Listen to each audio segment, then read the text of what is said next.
Hello नमस्कार दोस्तों, स्वागत है आप सभी का हमारे यूट्यूब चैनल तत्काल एजुकेशन पे। दोस्तों उम्मीद करते हैं आप सभी बहुत अच्छे होंगे, आपकी तैयारी भी काफ़ी ज़बरदस्त तरीके से चल रही होगी। दोस्तों आज हम आप लोगों के लिए रीजनिंग के 12 अति महत्वपूर्ण प्रश्न के बारे में इस वीडियो में बताएंगे, जो सभी परीक्षाओं के लिए बहुत महत्वपूर्ण प्रश्न होने वाले हैं। आप किसी भी गवर्नमेंट एग्जाम की तैयारी कर रहे हैं, इस टाइप के प्रश्न हमेशा पेपर में देखने को मिलेंगे। दोस्तों ये पार्ट नंबर कौन सा 128 है, पार्ट नंबर 127 नहीं देखें तो आप वीडियो सेक्शन में जाके देख सकते हैं। चलिए दोस्तों पहला प्रश्न देख लेते हैं। दोस्तों पहला प्रश्न है, इसमें देखिए नीचे दिए गए विकल्पों में से संबंधित संख्या को चुनिए। देखिए नीचे यहाँ पर आपको एक संबंधित संख्या दी है, यानी 11 जो है ना आपको 1331 ले समित है। ठीक उसी प्रकार से बताना है कि 12 जो है प्रश्नवाचक चिन्ह पर इन चार ऑप्शन में से किसी से संबंधित होगा। देखिए तो यहाँ पर सबसे पहले ध्यान से देखते हैं, जो 11 है ना यहाँ पर आपको 1331 ले किस प्रकार से समित है। तो देखिए यहाँ पर 11 दिए, ठीक है, यानी 11 को क्या करेंगे, 11 का जब क्यू कर देंगे ना तो यहाँ पर कितने का 1331 आ जाएगा। ठीक है, उसी प्रकार से यहाँ पर 12 को भी करेंगे तो 12 का क्या करेंगे, यहाँ पर 12 का क्यू करेंगे। जब 12 का यहाँ पर क्यू करेंगे तो कितना देगा, तो यहाँ पर 12 का क्यू करने पर 1728 देगा। ठीक है, यानी इस प्रश्नार्थक चिन्ह पर कौन सा संख्या हो जाएगा, 1728। तो 1728 को देखते हैं किस ऑप्शन में दिख रहा है, यानी ऑप्शन नंबर कौन सा होगा, ऑप्शन नंबर आपका 20 सही हो जाएगा। दोस्तों मैं उम्मीद करता हूँ इस प्रश्न को भी आप अच्छी तरह से समझ पाए होंगे। चलिए दोस्तों नेक्स्ट प्रश्न देख लेते हैं। दोस्तों दूसरा प्रश्न, इसमें देखिए नीचे देखिए श्रृंखला श्रेणी में प्रश्नवाचक चिन्ह के स्थान पर कौन सी संख्या आएगी। देखिए नीचे यहाँ पर आपको श्रृंखला दी है, इन श्रृंखला बताना इस प्रश्नवाचक चिन्ह पर इन चार ऑप्शन में से कौन सी संख्या यहाँ पर भरा जाएगा। देखिए तो यहाँ पर सबसे पहले ध्यान से देखते हैं श्रृंखला किस प्रकार से चल रहा है। ठीक है, देखिए यहाँ पर कर 11 से कर यहाँ पर 13 हो रहा है, 13 से 17 हो रहा है, 17 से 19 हो रहा है, 19 लिए यहाँ पर 23 हो रहा है, 23 लिए यहाँ पर 25 हो रहा है, और 25 लिए आपको अगला संख्या को ज्ञात करना है। देखिए तो यहाँ पर क्या दिख रहा है, 11, यानी 11 से क्या दिख रहा है, 13 दिख रहा है। अगर 11 में क्या करते हैं 2 को जोड़ देंगे 13 आ जाएगा, और 13 से क्या लिख रहा है 17 लिख रहा है। तो 13 में अगर क्या करते हैं 4 को जोड़ देंगे 17 आ जाएगा, और 17 से क्या लिख रहा है 19 लिख रहा है। तो 17 में अगर 2 को जोड़ देंगे तो 19 आ गया, और 19 लिए क्या लिख रहा है 23 लिख रहा है। तो 23 में देखिए 19 लिए क्या करते हैं, 19 में यहाँ पर 4 को जोड़ देंगे तो 23 आ जाएगा, और 23 लिए क्या लिख रहे हैं यहाँ पर 25 लिख रहे हैं। तो 23 में देखिए यहाँ पर करते हैं 2 को जोड़ेंगे तो 25 आ जाएगा। तो 25 में अगला बार कौन जोड़ेंगे, तो अगला बार 4 को जोड़ेंगे। ठीक है, क्योंकि यहाँ पर देखिए यहाँ पर क्या दिख रहा है, यानी 2 जुड़ रहा है 4 जुड़ रहा है, 2 जुड़ रहा है 4 जुड़ रहा है, 2 जुड़ रहा है। तो जब 2 जुड़ गया तो 4 को जोड़ेंगे। जब यहाँ पर 25 में 4 को जोड़ेंगे तो यहाँ पर कितना गया 29 आ गया, यानी इस प्रश्नार्थक चिन्ह पर कौन सी संख्या भरा जाएगा, 29 हो जाएगा। तो 29 को देखते हैं किस ऑप्शन में दिख रहा है, यानी ऑप्शन नंबर ए आपका सही हो जाएगा। दोस्तों मैं उम्मीद करता हूँ इस प्रश्न को भी आप अच्छी तरह से समझ पाए होंगे। चलिए दोस्तों नेक्स्ट प्रश्न देख लेते हैं। दोस्तों तीसरा प्रश्न है, इसमें देखिए निम्नलिखित प्रश्न में दिए गए विकल्पों में से विषम संख्या का चयन करें। देखिए यहाँ पर पहले प्रश्न समझिए, इसमें बोल करें। ठीक है, देखिए यहाँ पर बोल रहा है कि नीचे यहाँ पर आपको 4 संख्या दिए, इन चारों संख्या में बताना है कि 3 एक समान है, एक आपको अलग है, उसी को बताना है कि कौन सा आपको यहाँ पर एक विषम दिख रहा है। देखिए तो यहाँ पर क्या करिएगा, वीडियो को रोककर खुद अपने आप से बनाने की कोशिश करिएगा, और 12 प्रश्न में से अपने कितने प्रश्न सही किए हैं वीडियो को लास्ट में कमेंट में जरूर बताइएगा। और इस चैनल पर पहली बार आए तो चैनल को सब्सक्राइब कर बेल आइकन घंटी के ऊपर जरूर कर लीजिएगा, क्योंकि सबसे पहले इस तरह क्लास आपको मिलता रहे। देखिए तो यहाँ पर सबसे पहले ध्यान से देखते हैं कि इन चारों संख्या में कौन सा संख्या एक आपको विषम दिख रहा है। देखिए तो ये जो आपको 8 दिख रहा है ना, 8 किसका यानी क्या दिख रहा है, देखिए तो 8 यहाँ पर क्या दिख रहा है, तो देखिए यहाँ पर क्या करते हैं 2 का क्यूब करेंगे। जब 2 का क्यूब करेंगे तो यहाँ पर 8 आ जाएगा। ठीक है, उसी प्रकार से यहाँ पर देखिए क्या कर रहे हैं, तो यहाँ पर 27 लिख रहे हैं, ये क्या है 27 है। तो 27 में क्या करते हैं यहाँ पर देखिए 3 का जब क्यूब कर देंगे तो यहाँ पर 27 आ जाएगा। ठीक है, 27 आ गया। उसी प्रकार से यहाँ पर देखिए क्या लिख रहे हैं, ये 49 लिख रहे हैं। तो 49 किस प्रकार से लिख रहे हैं, तो 7 क्या कह रहे हैं, ये स्क्वायर कर देंगे, ये आपको 49 आ गया। उसी प्रकार से यहाँ पर देखिए क्या लिख रहे हैं 216 दिया है। तो 216 में क्या करते हैं यहाँ पर 6 दिए, 6 का क्यूब करेंगे तो यहाँ पर 216 आ जाएगा। देखिए तो आपको कौन सा एक विषम दिख रहा है, देखिए यहाँ पर क्या दिख रहा है, 2 का क्यूब करने पर यहाँ पर 8 आ रहा है, यहाँ पर यानी कि 3 का क्यूब करने पर 7 यानी 27 आ रहा है। उसी प्रकार से देखिए यहाँ पर क्या दिख रहा है, ये 2 का यानी 7 का जब स्क्वायर करेंगे तो 49 आएगा, और यहाँ पर क्या दिख रहा है 6 का क्यूब करने पर 216 गया। देखिए यहाँ पर आपको तीनों क्या दिख रहे हैं, क्यूब दिख रहे हैं, लेकिन यहाँ पर क्या दिख रहे हैं स्क्वायर दिख रहे हैं। तो तीनों ये एक समान दिख रहे हैं, और ये क्या दिख रहा है आपको यहाँ पर, यानी सी ऑप्शन नंबर क्या दिख रहा है, यानी आपको ये विषम दिख रहा है, यानी ऑप्शन नंबर आपका सी सही हो जाएगा। दोस्तों मैं उम्मीद करता हूँ इस प्रश्न को भी आप अच्छी तरह से समझ पाए होंगे। चलिए दोस्तों नेक्स्ट प्रश्न देख लेते हैं। दोस्तों 4वां प्रश्न है, इसमें देखिए किसी कोड में यानी BRIDGE के यानी FULGH देखिए JH के रूप में लिखा जाता है, तो यहाँ पर बताना है कि देखिए FRUIT को उसी कोड में कैसे लिखा जाएगा। देखिए यहाँ पर सबसे पहले प्रश्न समझिए, इसमें बोल कर, ठीक है। देखिए यहाँ पर क्या बोल रहा है, ये आपको क्या दिए, यहाँ बोल रहा है कि जो कि यहाँ पर BRIDGE जो है ना, यहाँ पर FULGJH ले समेत है। ठीक उसी प्रकार से यहाँ पर बताना क्या है कि FRUI यानी UT के कैसे समेत होगा। देखिए उसी कोड भाषा में यहाँ पर लिखेंगे, तो यहाँ पर क्या लिख रहे हैं, B लिख रहे हैं, ठीक है, R लिख रहा है, I लिख रहा है, D लिख रहा है, G लिख रहा है, E लिख रहा है। इसको क्या लिख रहे हैं, देखिए यहाँ पर F लिख रहे हैं, U लिख रहे हैं, L लिख रहे हैं, G लिख रहे हैं, J लिख रहे हैं और यहाँ पर H लिख रहे हैं। 21 कुट भाषा में लिख रहे हैं। देखिए B से क्या लिख रहे हैं, F लिख रहे हैं। अगर B में 4 को जोड़ देंगे F आ जाएगा। यहाँ पर क्या लिख रहे हैं, R से क्या लिख रहे हैं, U लिख रहे हैं। तो यहाँ पर क्या करेंगे, R में 3 को जोड़ देंगे तो U आ जाएगा। उसी प्रकार से देखिए यहाँ पर क्या लिख रहे हैं, आई लिख रहे हैं, ठीक है, ये आई है। तो आई से क्या लिख रहे हैं, एल लिख रहे हैं। अगर आई में 3 को जोड़ देंगे तो एल आ जाएगा। और ये डी से क्या लिख रहे हैं, जी लिख रहे हैं। तो अगर डी में भी क्या करते हैं, डी में आपको 3 को जोड़ेंगे ना, डी में भी 3 को जोड़ेंगे तो यहाँ पर जी आ जाएगा। और जी से क्या लिख रहे हैं, जे लिख रहे हैं। तो जे में भी आपको 3 को जोड़ेंगे तो जे आ जाएगा। और ई से क्या लिख रहे हैं, एच लिख रहे हैं। ई में भी आपको 3 को जोड़ देंगे, एच आ जाएगा। ठीक उसी पर यानी उसी कुट भाषा में क्या करेंगे, FRU को देखिए, यहाँ पर एफ लिख रहे हैं, ये एफ दिया है, आर दिया है, यू दिया है, आई दिया है और टी दिया है। इनको भी क्या करेंगे, उसी कुट भाषा में लिखेंगे। देखिए तो यहाँ पर क्या लिख रहे हैं, एफ, एफ में क्या करेंगे, 4 को जोड़ेंगे। जब एफ में यहाँ पर 4 को जोड़ देंगे तो कितना आ जाएगा, यहाँ पर जे आ जाएगा, ठीक है, जे आ जाएगा। आर से क्या करेंगे, आर में 3 को जोड़ते हैं। जब आर में 3 को जोड़ देंगे तो यहाँ पर यू आ जाएगा। और यू में भी क्या करते हैं, 3 को जोड़ेंगे। जब यू में 3 को जोड़ेंगे तो यहाँ पर एक्स आ जाएगा। और यहाँ पर देखिए आई में भी क्या करते हैं, 3 को जोड़ेंगे। जब आई में 3 को जोड़ेंगे तो यहाँ पर एल आ जाएगा। और टी में क्या करते हैं, 3 को जोड़ेंगे। जब टी में 3 को जोड़ेंगे तो यहाँ पर डब्ल्यू आ जाएगा। तो आपसे वही पूछा है कि देखिए यहाँ पर FRUIT को उसी कोड में कैसे लिखा जाएगा। तो यहाँ पर देखिए JUXLW लिखा जाएगा। तो JUXLW देखते हैं किस ऑप्शन में दिख रहा है, ठीक है। देखिए यहाँ पर जे दिखना होगा, जे किसी में नहीं दिख रहा है। देखिए यहाँ पर आपको आई होना चाहिए, ठीक है। देखिए एफ में अगर जब 4 को जोड़ेंगे तो यहाँ पर कितना गया, आई आ गया। तो IUXL यानी डब्ल्यू को देखते हैं किस ऑप्शन में दिख रहा है। देखिए यहाँ पर IUW आ गया, ठीक है, यानी ए नहीं हो रहा है, बी भी नहीं हो रहा है, यानी सी में दिख रहा है, यानी ऑप्शन नंबर आपका सी सही हो जाएगा। दोस्तों मैं उम्मीद करता हूँ इस प्रश्न को भी आप अच्छे तरह से समझ पाए होंगे। चलिए दोस्तों नेक्स्ट प्रश्न देख लेते हैं। दोस्तों 5वां प्रश्न, इसमें देखिए नीचे दी गई प्रश्न आकृति में लुप्त संख्या ज्ञात कीजिए। देखिए नीचे यहाँ पर आपको एक आकृति दी है। इन आकृति में बताना है कि इस प्रश्नार्थक चिन्ह पर इन 4 ऑप्शन में से कौन सी संख्या यहाँ पर भरा जाएगा। देखिए तो यहाँ पर सबसे पहले ध्यान से देखिए, जो आकृति है ना, वो आकृति किस प्रकार से चल रहा है, ठीक है। देखिए यहाँ पर कर रहा है 8 हो रहा है, 27 हो रहा है, 64 दिए और ये आपको एक प्रश्नार्थक चिन्ह दिया है। देखिए इन सब क्या करेंगे, आकृति को ध्यान से देखने के बाद में हमको यही दिख रहा है। देखिए ये 8 दिख रहा है, ये 27 दिख रहा है, ये 64 दिख रहा है। ये किसी न किसी का स्क्वायर या क्यूब हो सकता है, ठीक है। देखिए यहाँ आप क्या करेंगे, यहाँ पर आपको इस प्रकार से बनाते हैं, ठीक है। देखिए इस तरह से हम बना लेते हैं। जब इस तरह से बनाएंगे तो क्या करेंगे, एक क्या दिख रहा है, ये देखिए यहाँ पर क्या दिख रहा है, ये 8 दिख रहा है, ठीक है। तो 8 को क्या करेंगे, यहाँ पर 2 का क्या करेंगे, यहाँ पर 2 का क्यूब करेंगे। जब 2 का क्यूब करेंगे तो यहाँ पर 8 आ जाएगा, ठीक है, 8 आ गया। उसी प्रकार से देखिए यहाँ पर 27 लिख रहा है, तो 27 में क्या करेंगे, तो 27 में देखिए 3 का क्यूब करेंगे तो 27 आ जाएगा, ठीक है। अब देखिए ये 64 लिख रहा है, ठीक है। देखिए इधर से चल रहा है ना, देखिए यहाँ से क्या करेंगे, यानी इधर से हम चल रहे हैं, ठीक है, यानी इधर से चलेंगे। अब देखिए तो यहाँ पर हो गया। अब देखिए 64 किस प्रकार से लिख रहा है, तो 64 के लिए यहाँ पर क्या करेंगे, 4 का क्यूब कर देंगे, 64 आ जाएगा। देखिए तो यहाँ पर 2 3 4, देखिए 2 3 4, तो यहाँ पर 1 का क्यूब करेंगे। जब 1 का क्यूब करेंगे तो यहाँ पर कितना देगा, 1 हो जाएगा ना, तो यहाँ पर 1 हो जाएगा। यानी प्रश्नार्थक चिन्ह पर कौन सा संख्या हो जाएगा, 1 हो गया। क्योंकि देखिए यहाँ पर क्या लिख रहे हैं, इसको आपको यहाँ पर इस प्रकार से लिख रहा है। तो 1 को देखते हैं किस ऑप्शन में दिख रहा है, यानी ऑप्शन नंबर आपका सी सही हो जाएगा। दोस्तों मैं उम्मीद करता हूँ इस प्रश्न को भी आप अच्छे तरह से समझ पाए होंगे। चलिए दोस्तों नेक्स्ट प्रश्न देख लेते हैं। दोस्तों 6वां प्रश्न है, इसमें देखिए यदि 1 जनवरी 1991 को मंगलवार था तो उसी वर्ष में किस महीने का पहला दिन मंगलवार होगा। देखिए यहाँ पर सबसे पहले प्रश्न समझिए, इसमें बोल कर, ठीक है। देखिए यहाँ पर क्या बोल रहा है, ये आपको क्या दिए, बोल रहा है कि यदि 1 जनवरी 1991 को मंगलवार था, यानी 1 जनवरी 1991 को मंगलवार था, तो उसी वर्ष में देखिए बोल रहा है कि उसी वर्ष में यानी किस महीने का, यानी उसी वर्ष में किस महीने के पहला दिन का मंगलवार होगा, ठीक है, यानी पहला दिन का मंगलवार है। तो सबसे पहले यहाँ पर 1 जनवरी को लिखते हैं, ठीक है। ये 1 जनवरी यानी 1 जनवरी 1900 कितना दिया, 91 दिया, ठीक है। यानी 1991 को कौन सा दिन था, तो मंगलवार था, ठीक है, ये मंगलवार ये मंगलवार था, ठीक है, मंगलवार था। तो अब बताना है कि उसी वर्ष में कौन महीना में पहला तारीख को मंगलवार पड़ रहा है, ठीक है। देखिए तो सबसे पहले क्या करेंगे, एक यहाँ पर क्या करेंगे, सबका दिन लिखेंगे। ये मान लीजिए जनवरी होगा ना, तो मान लीजिए जनवरी कितने दिन का महीना होता है, 31 दिन का। फिर फरवरी कितने दिन का होता है, 28 दिन का है। फिर यहाँ पर 31 दिन का होता है यानी मार्च होता है। फिर यहाँ पर अप्रैल आ गया 30, फिर यहाँ पर अप्रैल मई, ठीक है, मई, यहाँ पर फिर जून, यहाँ पर फिर जुलाई हो जाएगा, ठीक है।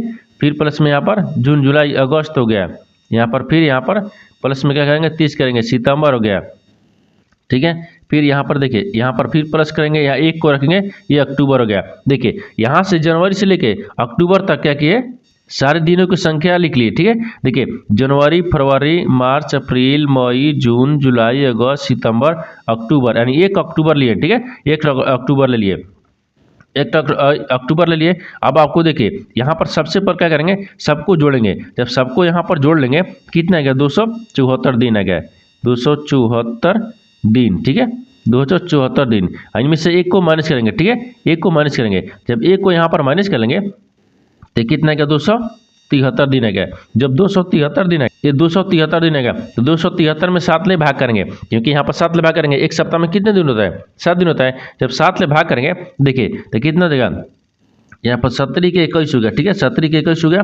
और यहाँ पर कितने बच, 6 बताए, 6 बच गया, तो 9 7 63 होता है, तो यहाँ पर 9 हो गया, ठीक है, 9 7 63 हो गया, यानी कितना 39 मिनट में कट गया। लेकिन शेषफल कितना बचा, शेषफल यहाँ पर 0 हो गया। देखिए यहाँ पर जब शेषफल 0 बच गया, तो जब 0 बच गया तो यहाँ पर क्या हो रहा है, देखिए एक क्या बोल रहा है यहाँ पर, 1 अक्टूबर, यानी 1 अक्टूबर को मंगलवार पड़ जाएगा। यहाँ पर क्या बोल रहा है, 1 अक्टूबर को मंगलवार हो जाएगा, ठीक है।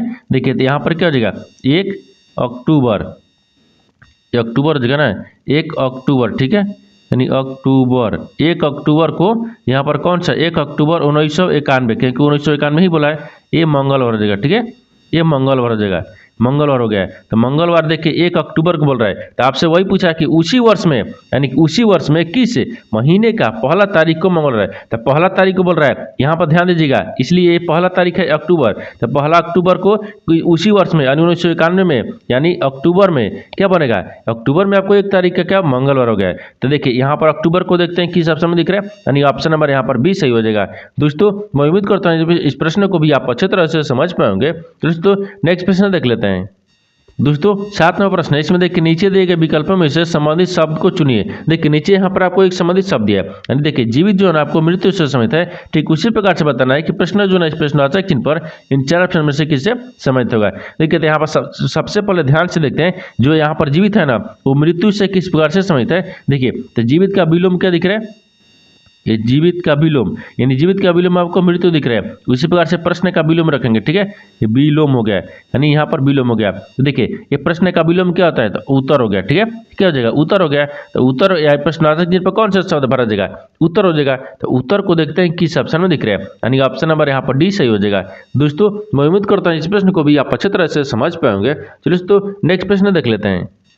दोस्तों 8वां प्रश्न है, इसमें देखिए सुनीता अपनी स्कूटी पर यानी उत्तर दिशा की ओर गई, तब वह यानी बाएं, देखिए यहाँ बोल रहा है कि बाएं मुड़ी और फिर वह अपने बाएं 4 किलोमीटर स्कूटी चलाई। उसने स्वयं को अपने प्रारंभिक स्थल से 2 किलोमीटर पश्चिम में पाया, यानी उसने प्रारंभ में उत्तर दिशा में यानी कितनी दूरी तक स्कूटी चलाई। देखिए यहाँ पर सबसे पहले प्रश्न समझिए इसमें बोल कर, ठीक है। देखिए यहाँ पर आपको एक दिशा से संबंधित प्रश्न दिया है, जिसमें आपको सवाल दिया है। यहाँ पर देखिए ये क्या बोल रहा है कि सुनीता अपनी स्कूटी पर यानी उत्तर दिशा की ओर गई। तो सबसे पहले यहाँ पर एक डायग्राम को बनाएंगे, जो कि यहाँ पर एक पूर्व होता है और यहाँ पर एक पश्चिम होता है, ऊपर में उत्तर हो गया, नीचे में दक्षिण होता है, ठीक है। अब क्या बोल रहा है कि सुनीता जो है ना वो स्कूटी किधर चलाई, उत्तर की तरफ, ठीक है। तो मान लीजिए यहाँ पर एस रख लेते, सुनीता हो गया, ठीक है, यानी सुनीता क्या होगा यहाँ पर रखते हैं, ये उत्तर की तरफ चला दिया क्या स्कूटी, तो उत्तर की तरफ चला दिए। देखिए उत्तर की तरफ हो गया ना। अब आगे बोल रहा है कि यानी उत्तर की ओर दिशा की ओर गई।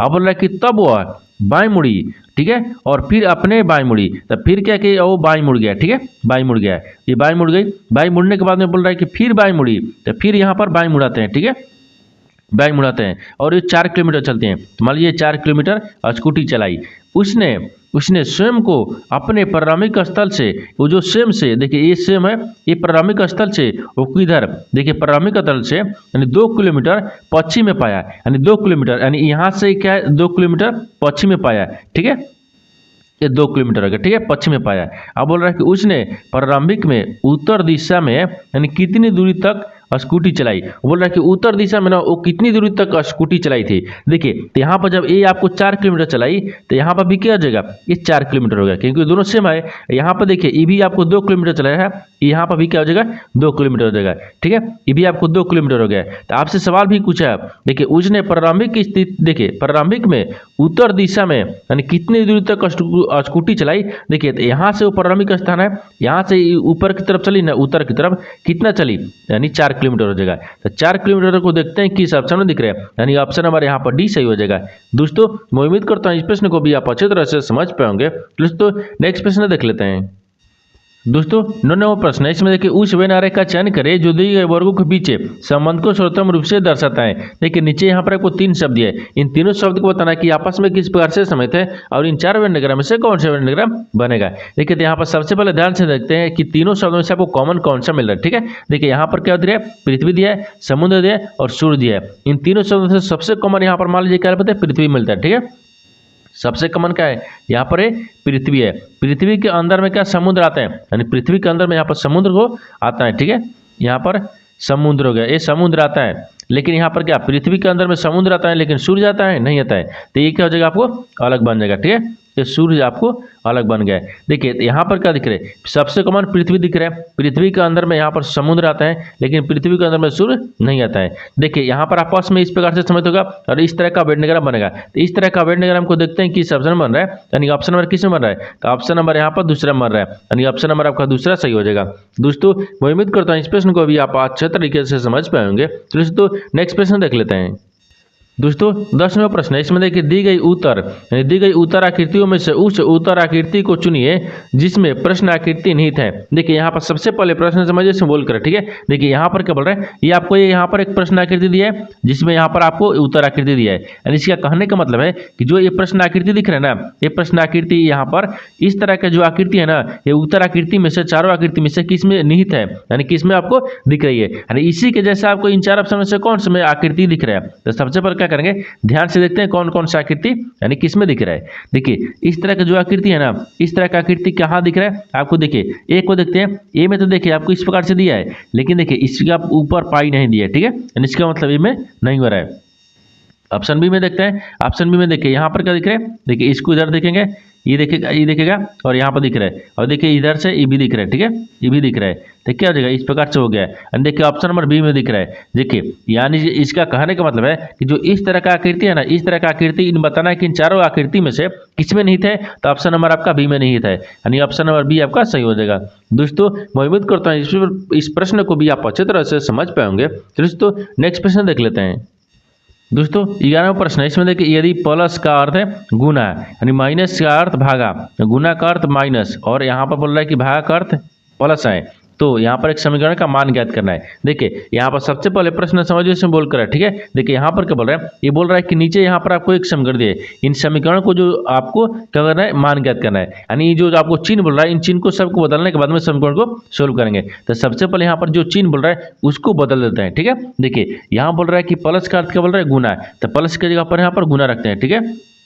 देखिए तो प्लस की जगह पर यहाँ पर प्लस दिए, इसके जगह पर हम गुना रखेंगे, ठीक है। आगे बोल रहा है कि माइनस का अर्थ भागा, तो माइनस कहाँ दिए, यहाँ पर दिए, इसके जगह पर हम भागा रखेंगे। अब बोल रहा है कि देखिए यहाँ पर गुना का अर्थ क्या बोल रहा है माइनस बोल रहा है, तो गुना की जगह पर यहाँ पर माइनस रखेंगे। आगे क्या बोल रहा है कि देखिए भागा का अर्थ क्या बोल रहा है प्लस, तो भागा की जगह पर प्लस रखेंगे। अब समीकरण को सोल्व करते हैं। देखिए यहाँ पर 18 आ गया, 18 हो गया, 18 गुने कितना दिए 32 दिए, फिर भागा 4 दिए, फिर माइनस कितना हो गया यहाँ पर 8 हो गया, फिर यहाँ पे प्लस 3 हो गया। ये देखिए सवाल आपको कब पूछा है, ग्रुप डी यानी ग्रुप डी 10/10/2018 में सवाल पूछा गया है। अब यहाँ पर देखिए 8 चौक 32 हो गया, ठीक है, 8 चौक 32, यहाँ पर 8 हो जाएगा, 8 चौक 32 हो गया, और 8 में और 18 से गुना करेंगे, यहाँ पर कितना देगा, ये 144 आ गया, और 144 माइनस कितना दिए 8 दिए, फिर प्लस यहाँ पर 3 दिया। देखिए 144 को और यहाँ पर क्या करेंगे 3 को आपस में जोड़ देंगे, तो जोड़ेंगे तो कितना देगा सॉरी यहाँ पर 147 हो गया ना, 147 हो गया, और 147 में क्या करेंगे 8 को माइनस कर देंगे तो यहाँ पर 139 रहेगा। यानी इस प्रश्न देखिए यहाँ पर इसका मान क्या है, इन समीकरण का मान आपको 139 रहेगा। तो 139 को देखते हैं किस ऑप्शन में दिख रहा है, यानी ऑप्शन नंबर यहाँ पर सी सही हो जाएगा। दोस्तों मैं उम्मीद करता हूँ इस प्रश्न को भी आप अच्छे तरह से समझ पाएंगे। दोस्तों नेक्स्ट प्रश्न देख लेते हैं। दोस्तों 12वां प्रश्न है, इसमें देखिए कथन और यहाँ पर निष्कर्ष दिया है। कथन के आधार पर डायग्राम बनाते हैं, निष्कर्ष के आधार पर प्रश्न को सोल्व करते हैं। देखिए सबसे पहले यहाँ पर ध्यान से देखिए कथन क्या बोल रहा है, इसके आधार पर डायग्राम को बनाते हैं। देखिए कथन बोल रहा है पहला में देखिए सभी कागज पीले हैं, जो सभी कागज है ना वो क्या है, पीला है कागज, ठीक है, यानी सभी कागज क्या है, पीला है। तो सभी कागज यहाँ पर पीले है, ठीक है, पीले हो गए। दूसरा बोल रहा है कि सभी पीले समाचार पत्र हैं, जो सभी पीले है ना वो क्या है, समाचार पत्र है, ठीक है, यानी समाचार, ठीक है, समाचार पत्र है, क्या है, समाचार पत्र है, यहाँ तक ठीक है। देखिए तीसरा बोल रहा है कि कुछ समाचार पत्र राष्ट्रीय हैं, लेकिन कुछ जो समाचार पत्र है ना वो राष्ट्रीय हैं, यहाँ पर ये राष्ट्रीय है, राष्ट्रीय हो गया, ठीक है, राष्ट्रीय है, यहाँ तक ठीक है। ये तो कथन बोल रहा था, कथन के आधार पर डायग्राम को बना दिए, लेकिन निष्कर्ष क्या बोल रहा है, इसके आधार पर प्रश्न को सोल्व करेंगे। देखिए तो निष्कर्ष क्या बोल रहा है पहला में, यानी कुछ राष्ट्रीय पीले हैं, कुछ जो राष्ट्रीय है ना वो क्या पीले हैं, नहीं दिख रहा है, कुछ राष्ट्रीय पीले नहीं दिख रहा है, ये गलत दिख रहा है। देखिए यहाँ पहला था ना, ये आपको पहला गलत बोल रहा है। दूसरा देखिए, दूसरा बोला कि कुछ समाचार पत्र कागज है, जो कुछ समाचार पत्र है ना वो कागज है। देखिए सभी समाचार पत्र के अंदर में क्या दिख रहा है, कागज दिख रहा है, यानी सभी के अंदर में ही कागज आते हैं, सभी के अंदर ही कुछ आएगा ना, ये आपको सही बोल रहा है, दूसरा सही बोल रहा है। तीसरा देखिए, तीसरा बोल रहा है कि कोई कागज राष्ट्रीय नहीं है, बोल रहा है कि कोई जो कागज है ना वो राष्ट्रीय नहीं है। यहाँ पर दिख रहा है कुछ कागज राष्ट्रीय दिख रहा है कि कुछ देखिए इस कुछ राष्ट्रीय कागज हैं, यानी इस प्रकार से बन जाएगा। ये बोल रहा है कि नहीं है, इसका मतलब ये गलत बोल रहा है, ठीक है, ये क्या बोल रहा है, गलत बोल रहा है। तो यहाँ पर क्या हो जाएगा, दूसरा हो जाएगा। तो दूसरा देखिए किस ऑप्शन में दिया है, यानी केवल निष्कर्ष 2 सही है, यानी ऑप्शन नंबर सी में दिख रहा है, ऑप्शन नंबर सी आपका सही हो जाएगा। दोस्तों मैं उम्मीद करता हूँ इस प्रश्न को भी आप अच्छे तरह से समझ पाएंगे। तो दोस्तों नेक्स्ट वीडियो में मिलते हैं, तब तक जय हिंद। दोस्तों इस चैनल पर पहली बार हैं तो चैनल को सब्सक्राइब कर बेल आइकन घंटे के ऊपर जरूर कर लीजिएगा, क्योंकि सबसे पहले इस तरह क्लास आपको मिलता रहे।